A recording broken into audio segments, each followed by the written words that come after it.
Tonight on Dispatches, the new face of the far right. His party claims to have shed its fascist past. Now it's winning unprecedented support. But what does the rising star of the British National Party really think?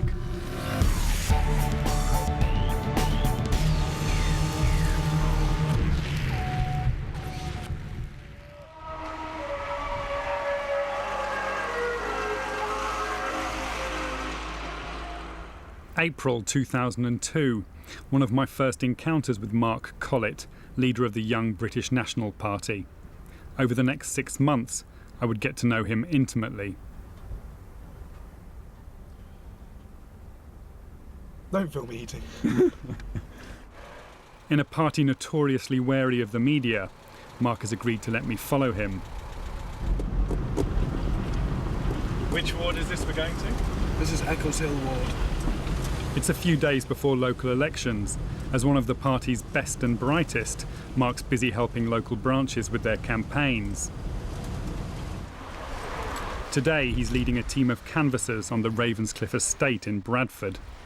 If anyone says they're not voting to you, though, ask why. If the answer is all political parties are the same and they've let you down, then simply say to them, we're different, and explain the differences that the BNP will give to them and that we actually do care for local people rather than wanting to give all our money to the Asians. A final year student at Leeds University, Mark's tipped as a future BNP leader. He's educated, telegenic, articulate. Basically, the British National Party want to put people like you first. They want to put British people on Ravenscliffe estate first. Regenerate the houses, make sure pensioners get the right care they deserve, and turn this area into the proud area it once was. Will you vote for us on May the 2nd this coming Thursday? You will? Nice one. Thank you very much.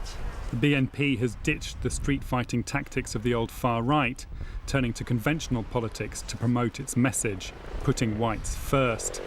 Another yes? I think we can rely on your vote on Thursday. Yeah. It's fantastic, as well.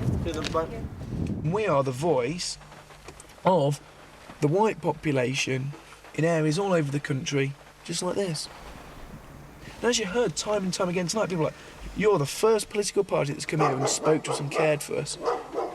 All the others have gone to the Muslim areas and asked them what they think, but no one comes up here and speaks to us. Is that right? Brilliant. Thanks a lot, mate. Thank you. Nice meeting you. Who hasn't got the railing? One of the most positive responses Mark got was from Jeff Grice. Mad. It is the amount of houses that are around here that are empty, and the amount of people homeless. There's English people that are homeless, living on the streets, and with homes like that, and they're giving £70 million away to people that don't come from this country. Ridiculous. That annoys me. Right. It does annoy me. Do you think we'll be able to rely on your vote? Yeah. Brilliant. Yeah. All right. All right. Thank you very much. Yes. Thanks. Nice meeting you. Thank you. Bye. Thanks a lot. See you on May the 2nd. Thanks.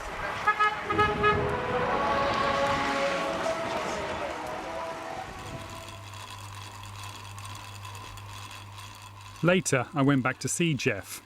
He's 25, unemployed, and has lived on the estate with his mother all his life.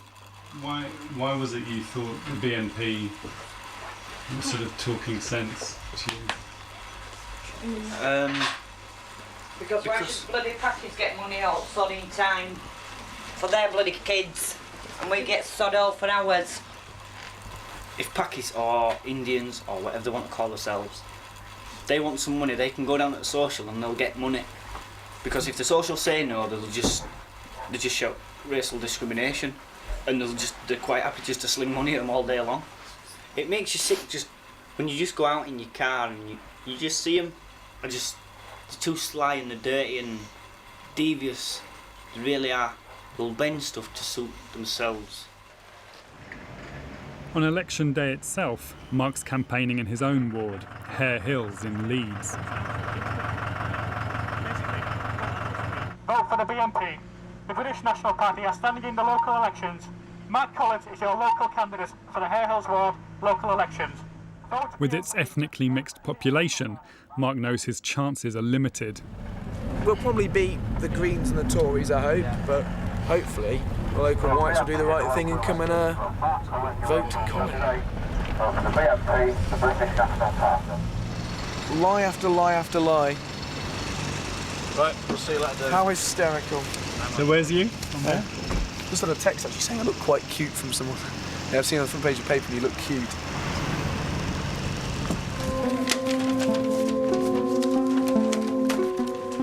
At 10 o'clock, Mark arrived at Leeds Town Hall for his count.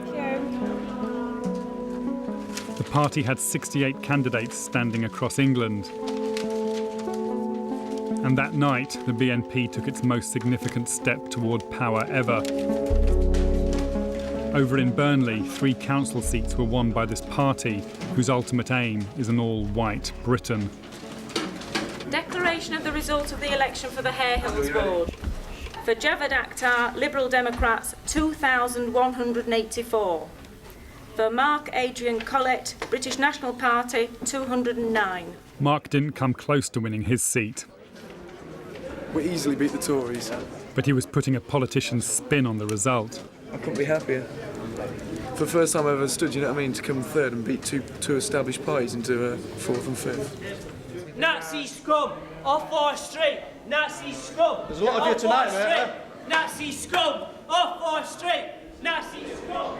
Outside, I was to see a different side to Mark.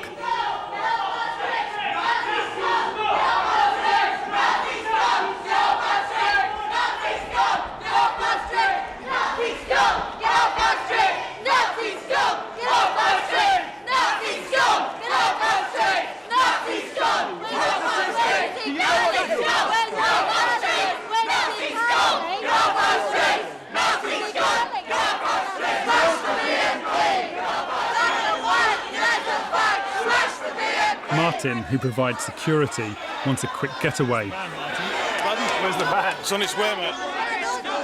But Mark's enjoying his moment. Got it! Don't take pictures of us! I could do this all night. Holocaust denier! Jew hater! Holocaust denier! Jew hater! You're a Nazi! In!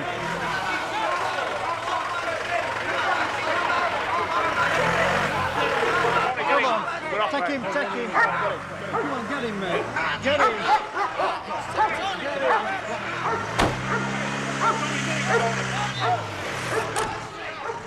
Your orders are to retreat. Throughout his election campaign, I'd been getting to know Mark, the young politician, but what I'd seen on the steps of the town hall made me wonder who he really was. A lot of people, I think, would be quite disturbed at being the target of so much hatred. Why, do you think I enjoy it? I don't know, there seemed to be... Yeah, I think he did enjoy it a bit. But they really hate you, don't they? No, they do. But as you saw, you know, they are quite strange people, you know, so I'm not too really bothered.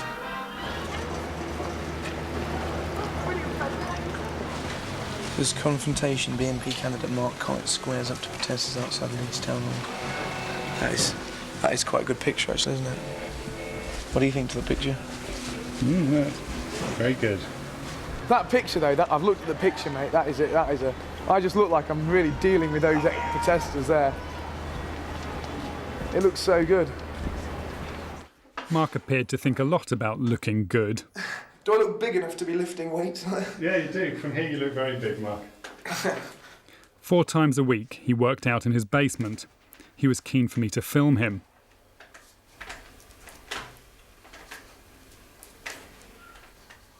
By now, Mark had begun to talk more intimately to me. He was seeing a woman he was very fond of, but she was unhappy about his membership of the BNP. If it came to it, and you had to choose between her and your relationship with the BNP, what would you choose? Oh, that's basically, if she can't deal with the fact that I'm in the BNP, if she can't deal with the fact of who I am and what my beliefs are, then that says she's a pretty shallow person who's looking simply at the side of life that the media throws up. She's not really looking at me as the whole package. She's taking one thing and blowing it all out of proportion. I think if that was the case, really it'd be an issue with her, not with me. So the BNP would win in that case? It's not about winning and losing. It's about, you know, my life's taken a certain path, and people can either accept it or not. He seemed almost convincing, but I wondered if making that choice was really going to be so easy.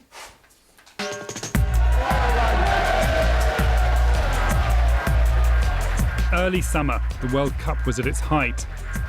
We went to a local pub to watch England play Denmark. Mark wanted to be seen as an ordinary bloke, watching the footy and having a beer.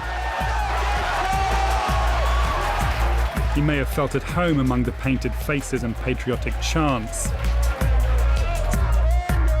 But no one here supports the BNP. Except for Mark and a handful of his mates. But Mark is always on the lookout for possible converts. 6% of Britain is non-white at this time. We are the majority, but that will change. Sooner or later, we're going to be a minority in our own country. There's no way it happens. I reckon in 20 years' time, we're going to be a minority. Well, basically, the BNP is just like, what we say is like, vote for us, and we're like the voice of Britain, we're like the voice of working people like yourself. Mark clearly enjoyed being filmed, but I'd been aware for some time that there were things he'd say only when he thought the camera was off. As the match went on, he began to confide in me. This time, I decided to leave the camera running. We're like grains of sand on a beach, yeah. Your soul is like a grain of sand, yeah. And there's certain grains of sand that aren't grains, they're rocks. I mean, look at that, starling, or whatever, so it never gets swept away. And their souls are only kept alive by one thing, and that's other souls remembering them, other souls worshipping them. Hitler's still alive, right? So's Stalin, so's Churchill. Hitler will live on forever. I mean, maybe I will. Mark's comments in the pub raised more questions about his true beliefs. Such a mess. Such a mess. So when I went to see him a week later, I arrived with the camera rolling.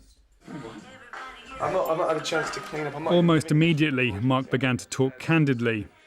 His views were so distorted, I wasn't sure how to react. Say that, like, black men are, what is it? It's like 60 times more likely to have AIDS than white men. Really? Their genes, by nature, are more sort of promiscuous. I mean, I remember at the time when AIDS first came out, my dad said it. He said at the time they should just have got the first couple of weeks with AIDS, drag them off hospital, bullet in the head and just forgotten about it. But at the time it was like, oh no, you got to treat them as human beings. Blacks, drug users and gays all have it. So really, I've got no problem with AIDS. But I would call it a friendly disease. Back on camera, things were very different. You getting the music? Yeah, what music is that? This is a band called Shutdown.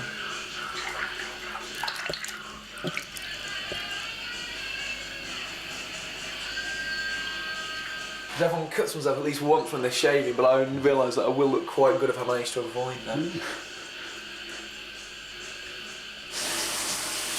I don't think really I've lost sort of like who I am in like the politics at all. But I'm not big-headed really. I'm not like not those footballers and people like that. Yeah. You get like a second division nobody footballer, and he thinks he's the boy and swaggers around and like twats people in town and stuff. You know. Yeah. I'm not really become a or anything. You got? Yeah, that's right. Go ahead. Do you reckon the comedy Homer Simpson boxers are the ones for today? Is it that kind of day? It is, yeah. It's not a day for the serious silk boxer shorts, is it? No, I think it's a Homer Simpson type day. Do I get a shot of my body as I drop the towel? Go on then, yeah. No! Did you go away?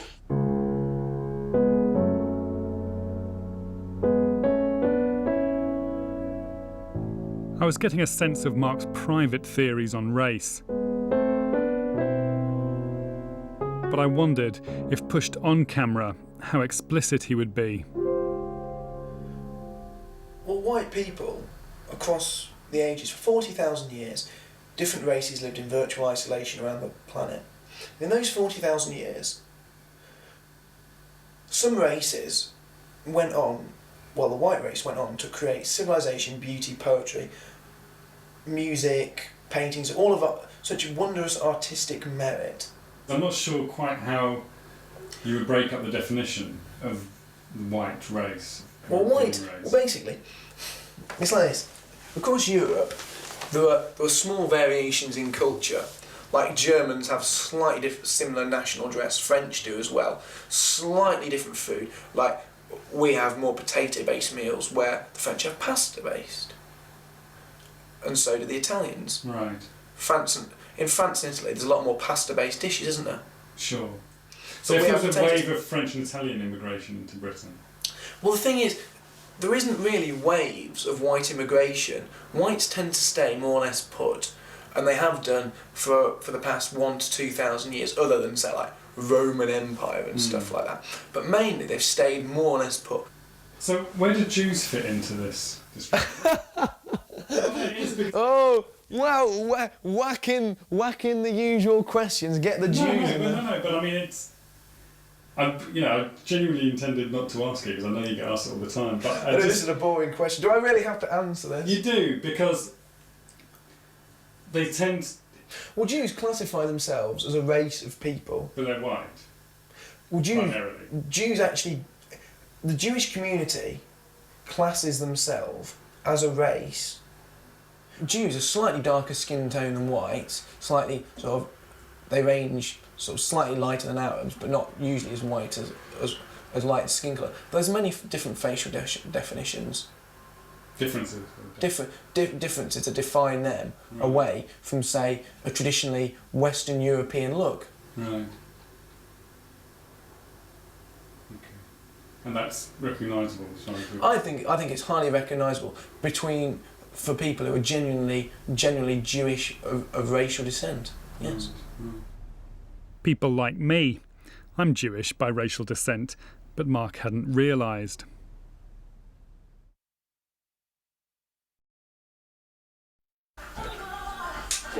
Your bedroom's nice and tidy. July, and Mark's parents have arrived in Leeds for his graduation ceremony. So, this is the day I've waited for since you was 11 weeks old. Mark. Don't fail now. Yeah, go on, it's nice. They're not dressed smart enough. I don't believe he's saying that about me. I'm not dressed smart enough.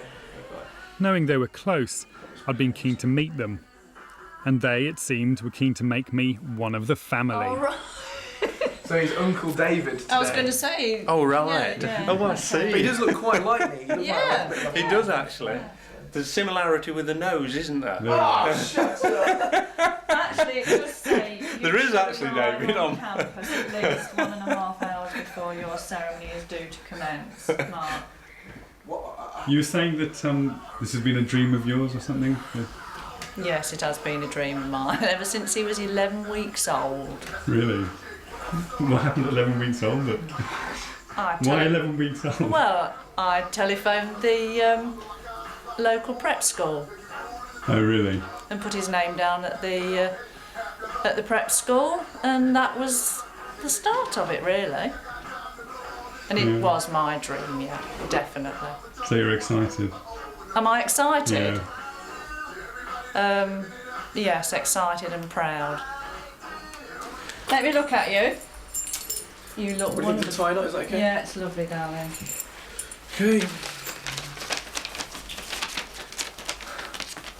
Let the day of family fun commence.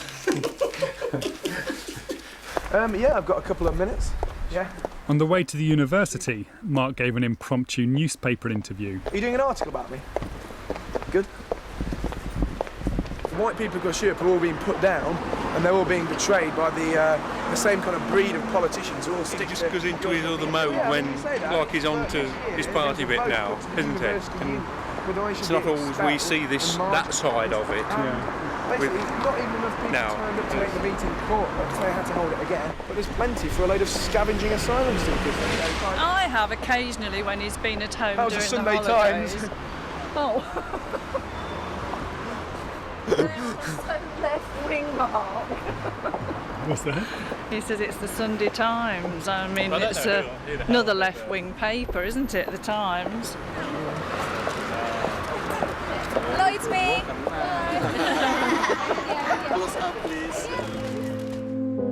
After collecting his 2-2 in business economics, Mark joined his peers for a class photo. He'd achieved notoriety on campus after surviving a campaign to expel him. But watching him on his last day, it seemed that he'd won few friends here. Not all parents see their dreams come true in their children, do they? So I just think I'm so lucky. But I think there are a lot of parents, that agree with you that it would be a dream to see their child go to university, but they may feel very uncomfortable about them working for the British National Party. I'm not uncomfortable with it. I sometimes feel worried for Mark. Well, I think the British National Party are misunderstood. They've been painted black all of the time. The majority of things that the BNP talk about, the general public, I meet a lot of people, all say exactly the same thing, but they say it behind closed doors. I would say we're probably middle to probably middle of the road to a little bit right wing, but not massively right wing, are we? Well, I would say we fall very heavily into the silent majority category. Yes, we do, don't we? That is absolutely brassed off with what's going on today, but feel helpless. But keep paying for it all. The British National Party's philosophy is considered by a lot of people to be a racist philosophy. Is considered by a lot of people, yeah. And that's precisely it. Is considered. But can anybody give us any conclusive evidence that there's racist overtones there, or that there's any racist agenda there? Well, I mean, their stated aim is that they'd like an all-white society. Come on, you buggers, don't let me down now. Okay, that'll be fine. Thank you,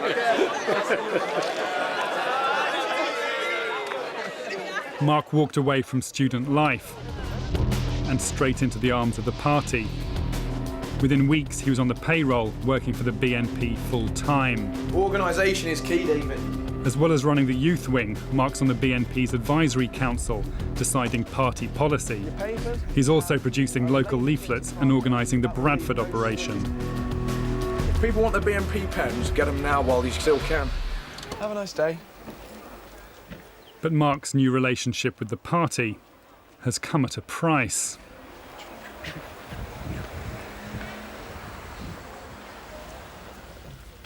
There you go, love. Have a nice day.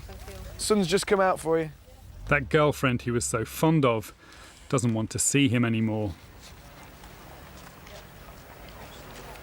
Did you love her? Did I love her? No. Well, can we not just... She gave me a choice. She was like, leave the BNP for me, basically, and we'll, be together. No way. You know what I mean? If I respect somebody, there's no way I'm going to leave what I love and what I believe in for them. If I did leave the BNP, how many people would be let down? Just to iterate, I'd never leave the BNP for anyone ever. I'd never even contemplate it. Mm. If you took a look at her life and started acting in a sensible, normal way, I think, she would be a very nice girl. Can you not think that she maybe thought exactly the same about you? No. As well as taking on new party responsibilities, Mark's moving house. The BNP will be paying the rent. His new home is in a better part of Leeds, where there seems to be a strong sense of community.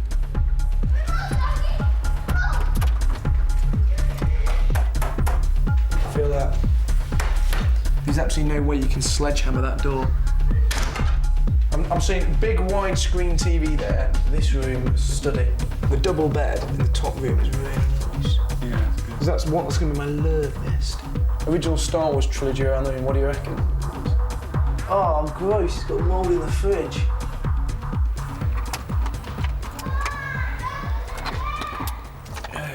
I think it's quite nice. It feels more of a community around here than where you are at the moment.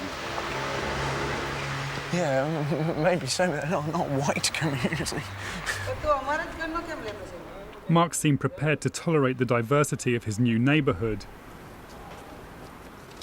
But that night, while out drinking, something happened that he found harder to swallow.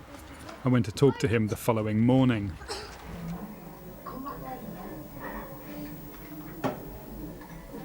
There were a couple of things that upset you last night, weren't there? Well, there were those two girls we were talking to. Oh, it's just you see a nice fit blonde bird getting off with a big black guy, you think he's stupid little white slut. Well, that's what I think. It's like a fad, they think it's cool. To them it's an accessory, like a Gucci bag. I just think, you know, you brain dead white slag. But don't you think she just found him attractive? The particular one we're talking about was a particularly repugnant black, I thought. No, you know, you see, no, I failed to see what anyone could find attractive about him. I really do, it bemuses me. It really does bemuse me. Oh God, I could do with a couple of extra hours in bed this morning. After a manly bonding session, some drinks, the Channel 4 news team move on. That was my newscaster voice. That was very good. Do some of your other impressions then. I do my Alan Partridge, that's my... But I have to think of a great Partridge. I like the one where he's walking down the street singing Goldfinger, that was quite good. Goldfinger. No, I'm not going to do it. Go on. No. I don't do any of my Partridges. Goldfinger.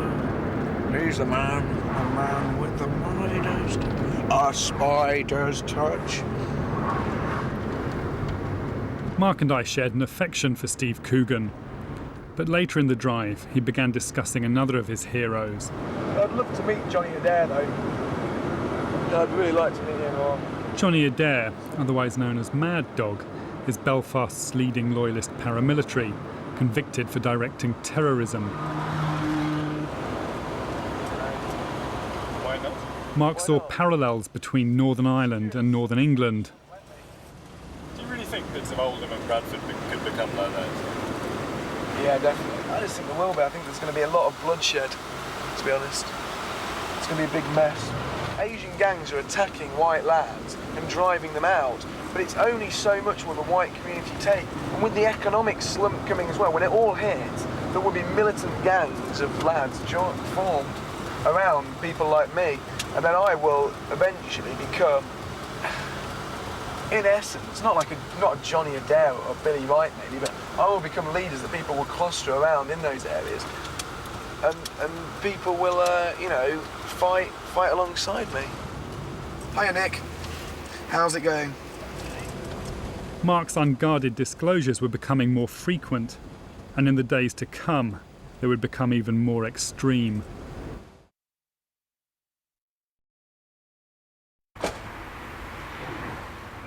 A lot of Mark Collett's time is now spent shuttling around Yorkshire, visiting British National Party branches.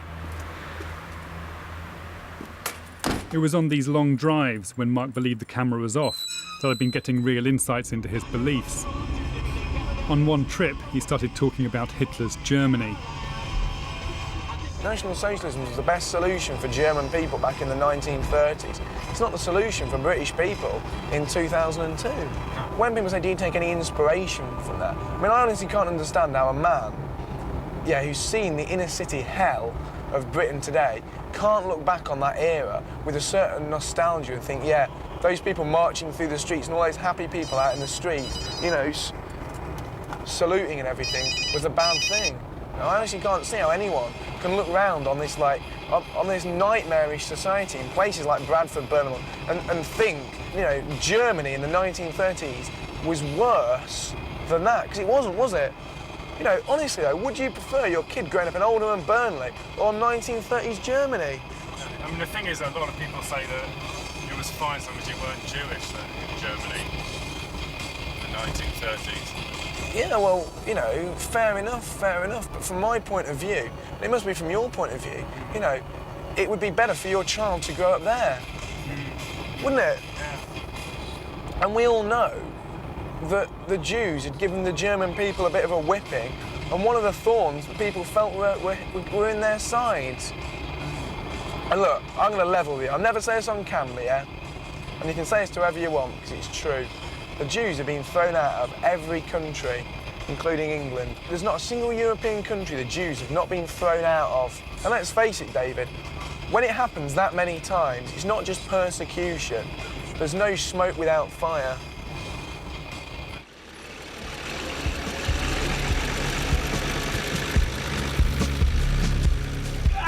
Yeah. August, and Mark has joined in the preparations for the party's biggest annual get-together, the Red, White and Blue Festival, being held in Lancashire, its new heartland. Can you see that, mate? Yeah. Oiling the Nazi machine. Several hundred of the faithful are expected for this celebration of British culture. When I was told I was going to work for a political party, I didn't expect making urinals to be on the job list. Site foreman is the party's leader, Nick Griffin. Put it part way up on the stakes. Yeah. So it's sort of, you know, to there. Yeah. How shy people are. Okay. Mark is one of nature's live wires. He throws out more ideas than we can cope with at any one time. Yeah, can you stop chucking the stakes in the shit? Sorry. Any movement which has got conviction in the cause attracts people who are like-minded. He's got the potential to be one of the very, very top. In sort of the future, what do you see his contribution to the party developing into? I don't know. I suppose sometime down the line in 10 or 15 years' time, with luck, I can retire and he can take over. Some people are sort of like a comet that does a huge amount and is very visible for a year or so. Other people are still here in 20 years' time. I have a hunch that Mark will still be here in 20 years' time.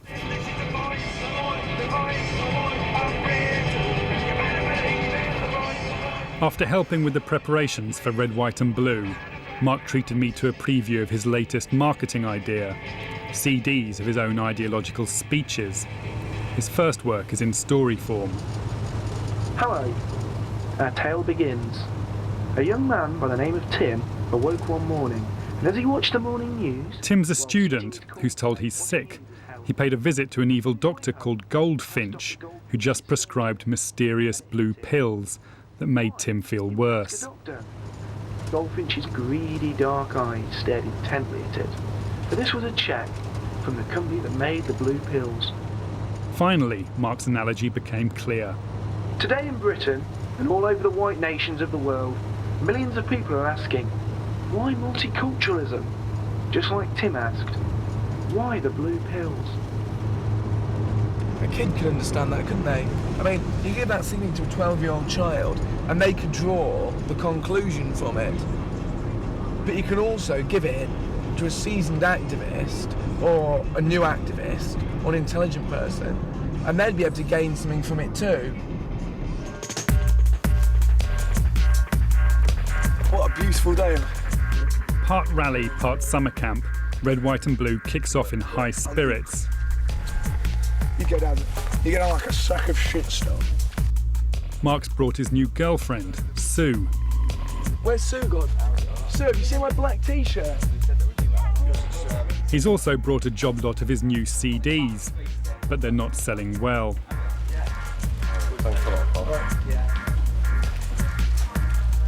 Fortunately, he's got some support from Amy, his sister. I got the looks, he got the brains. She's taken over the marketing. Go on, I'll buy one, mate. I won't be a mean.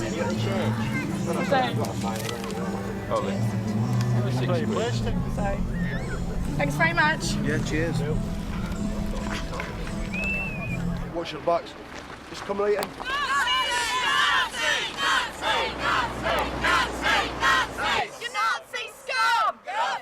The Anti-Nazi League is here too, doggedly trying to unmask its adversaries. While the BNP claims to have ditched its pro-Nazi image, the protesters say the transformation is barely even cosmetic. And if you know what to look for, there are coded displays of the party's true affections. Small, yeah. The Odal rune, chosen by Mark as the logo for the young BNP, was adopted by sections of the SS. As was the Laban rune, seen here on Sadie's t-shirt. They appear to be innocuous, but on Starkey's shirt, 8 stands for the 8th letter of the alphabet. HH, Heil Hitler. Other signs are more obvious.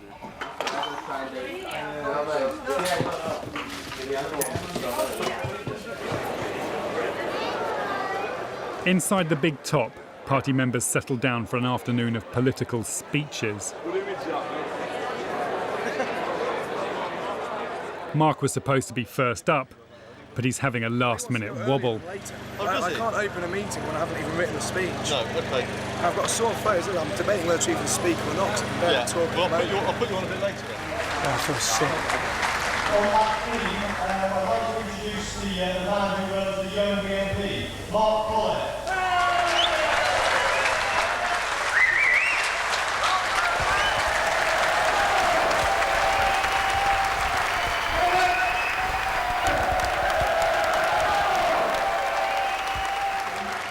A young girl tapped me on the shoulder, and I turned around and looked at this creature, a dreadlocked white slag, who called... And she said, I was a Nazi and I was motivated by hate. I said, I'm not motivated by hate, I'm motivated by love. Love for my culture, my heritage, and my race. And she said, white people don't have culture. She said, white people don't have a history. We've stolen it all from the non-whites. And she told me she had a non-white boyfriend. And him and his kind, they're enriching this country. And I'll tell you one thing. Over 40,000 years, her boyfriend and his kind have achieved the same level of culture that our ancestors had when we shared this country with the woolly mammoth.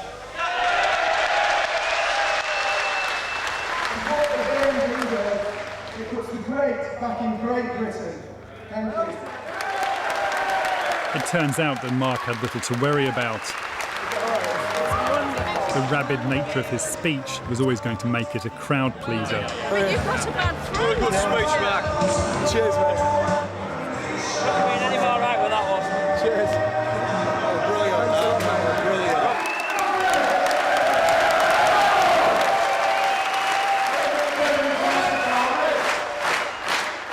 The BNP, Nick Griffin's nationalist army, now believes it's marching towards power, inspired by its electoral success. But to me, this organisation is no army, or even really a political party, more a fundamentalist movement, a cult.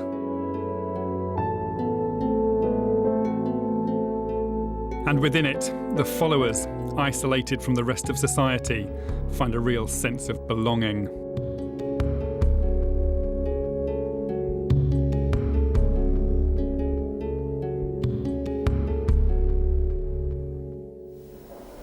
Tony Blair arriving to face the press. At his parents' home, Mark is waiting to see himself on TV. His latest project, a poster campaign aimed at school children, has provoked a flurry of media interest.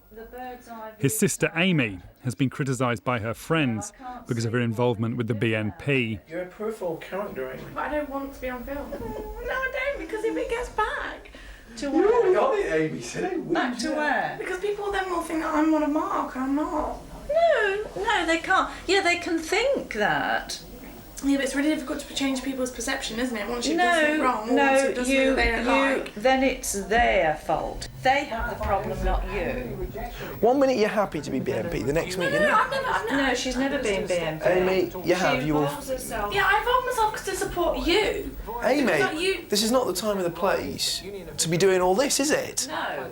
So shut And it. if you don't want to be filmed, Amy, then you have to go out the room. It's it's as simple as that. You know, you've obviously got... But anyway, I'm a bit nervous because I'm about to be on Channel 5. Back to school before checks are complete. The British National Party has been criticised after launching a competition for kids to design posters showing whites as the main victims of racist attacks. We're trying to highlight that the media covers up racist attacks against whites, and this poster simply states that racism cuts both ways and that it does affect white people as well. Mark's always been adored within his family. But when his close relationships conflict with his beliefs, he gets angry and feels betrayed. Fuck you, fuck it. And this anger appears to have no limits. In his car, Mark suddenly started talking about that ex-girlfriend. I like to break people. It's good when you've got somebody, when you've broken, when you've sucked the last bit of life out of them. That's it. Never crush her, because that doesn't hurt the most. Just everything that she cares about, everything dear to her is crushed. In a very realistic way, when people say I am evil, you know what I mean? Yeah, I am.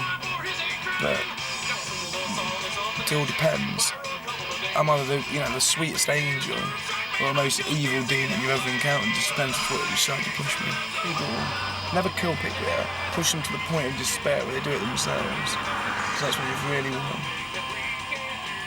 When you've broken them down to the final level when there's nothing worth living for, and they do it themselves. There's no blood on your hands then. You just won. Hey, London Zoo's over there, mate! Fucking Nazi bastards! Keep going, keep moving, please, gents, keep moving! You fucking scum! On September the 11th, Mark led a demonstration outside a London mosque. An Islamic conference was being held to mark the terrorist attacks on America. We're not doing anything radical, we're not causing trouble, we're not trying to cause a stir. We're simply here making a protest against something I think most of the British people would find sick and offensive. Okay, thank you. Thanks a lot.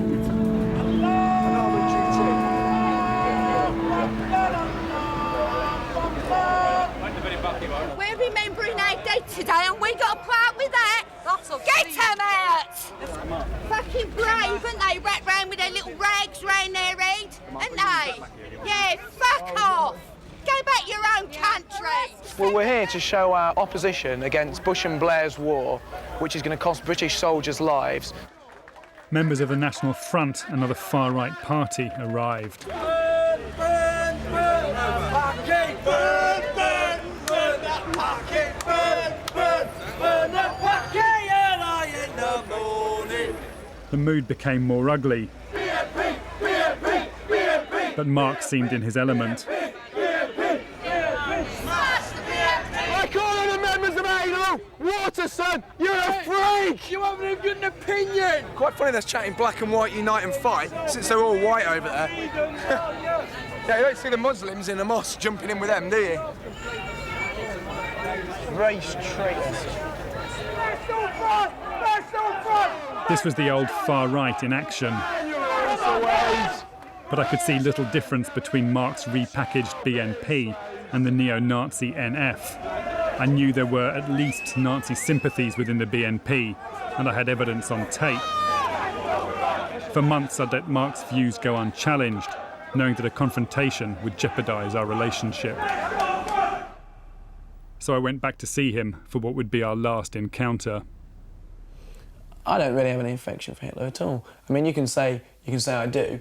There's no Nazi paraphernalia around my house. It's not to do with Nazi paraphernalia around your house. It's to do with the things you've said to me. Well, you know, you can say that I've said things and I can deny them, but which I'm sure we can go into. But I have no great affection for Hitler or the Third Reich. You have told me that Hitler's Germany, 1930s Germany, was a better place to bring up children than Oldham is in 2002.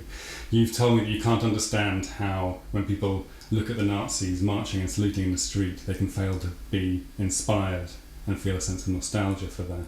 And that National Socialism was the best solution for Germany in the 30s. When did I say these things? Have you got any evidence of me saying these things? You said these things to me in your car on a trip to Bradford. Did I say these things? Where's your evidence of saying these things? Mark, don't... Where is your evidence of... Mark, why do you think I remember these things so well? Well, you can say anyone said things like this, but without evidence, how can we? Okay, if I had evidence of you having said that, would this change the conversation? If you had evidence of me saying that, then obviously I would have said it. Okay, Mark, you said it, and it was all recorded. Really? Yes. Well, can you leave my house, please? I don't know what to say. You've betrayed me. You know what I mean? We were talking personally about things, and I was talking about... You know what I mean? Mark, as a journalist, I have a responsibility to report what I find. And what I found in you was somebody who was a very deep and complex character, but had a real affection for Nazis. Can I answer this in a minute? Can we take this off and answer it in a minute? I've got to, David, after all we've done together, can we... After all we've done together, can we stop that playing? No, I can't stop. I'm sorry, I can't stop it filming.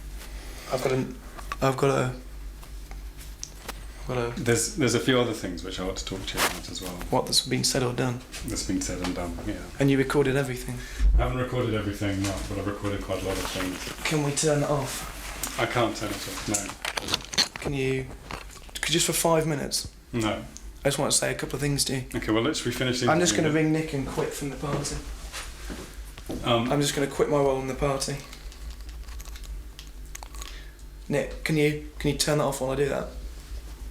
Well, maybe we'll finish the interview and then you should do that, Mark. When Mark came back, he insisted I turn the camera off. Can you just turn it off for 5 minutes while I just say some things I've got to say to you? We talked for more than an hour. Eventually, he agreed to continue the interview. Start with the questions about... I'm going to answer all your questions honestly now. Are you? You scrap... what was on that tape, yeah? The shock and everything. Let's scrap that and let's get on with it, answering this properly. Okay, well... Start with telling me about your affection for Nazi Germany then. You're referring to what I said in the car. I'm not a Nazi, but if you want to call me a Nazi sympathiser, you can. You said the things I said to you then disgusted you. And you quoted me as saying, I'd rather have lived in the 1930s than I would in Oldham. Yeah, that might disgust some people. You go to Oldham. Mark. You go to a place... There are millions of people being exterminated in Oldham. White people in Oldham are being... There are not millions of people being exterminated in Oldham. Look, we, or people like me, or young people, or the people you saw with tattoos on, or the people you saw with wacky shirts on, they feel an affinity for something because they feel totally betrayed and they feel that white people are being sold out today. And the only person they're told in the history books that ever stuck up for white people was Hitler. We've been together since February. Okay, I'm Jewish by racial descent. The answer to whether or not I'd rather have my children growing up in Germany in the 1930s is that my children would have been killed in Germany in the 1930s. Well, I had an inkling that you were a Jew, but you told me that you weren't, so I trusted you. Well, you know, by Jewish law I'm not, but by racial descent I am. Well... You know, you've also said that you and I look very alike. I'm not Jewish. No, but can you not see the irony there? I mean, my skin is as white as yours. You've seen me all this time as white person, now do you see me as not white? Got a nice big smile, young man. Yeah, that didn't hurt, did it? Yeah, Mark. Mark told me his resignation was refused. His position is now on hold. Let's watch the anti-Nazi League go up in flames. We invited the British National Party to respond to the views Mark had revealed. You ain't cold anymore, are you? It said that to portray his views as representative of the BNP was thoroughly dishonest, adding that it was opposed to Nazism and would discipline any member who advocated it.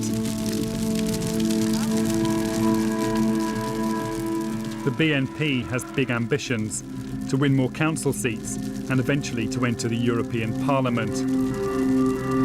Mark Collett was to be a big part of those plans.